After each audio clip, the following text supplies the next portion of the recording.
En cette journée dédiée au souvenir de la libération des camps nazis de concentration et d'extermination, nos pensées vont d'abord vers les souffrances de celles et de ceux qui y sont morts. Nous voulons aussi rendre hommage aux déportés qui, grâce à la solidarité face à la tyrannie, ont survécu malgré l'horreur de leur situation. Sans équivalent dans l'histoire, ces camps de la mort avaient pour principe la supériorité de la race aryenne et pour conséquence l'élimination de leurs opposants et l'éradication par des méthodes de mort industrielles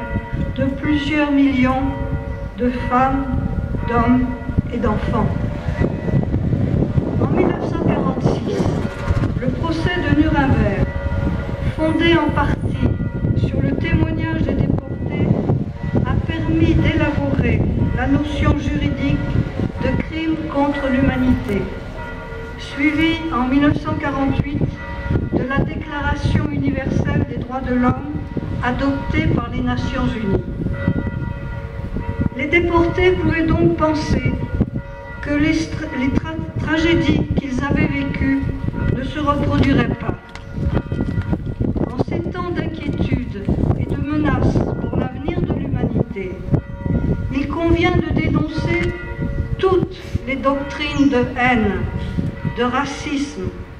toutes les violations des libertés fondamentales dont tout être humain doit pouvoir se prévaloir.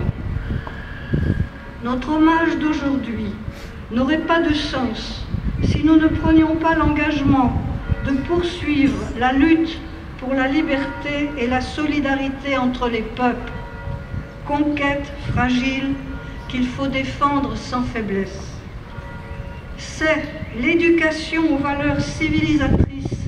de paix et d'humanité, l'enseignement de la morale, de l'engagement et du devoir civique à l'école qui constituent les plus belles promesses de liberté, d'égalité, de fraternité en France et dans le monde. Ce message a été rédigé conjointement par la Fédération nationale des déportés et internés de la Résistance, la Fédération nationale des déportés et internés résistants et patriotes, la Fondation pour la mémoire de la déportation, l'Union nationale des associations des déportés, internés et familles de disparus.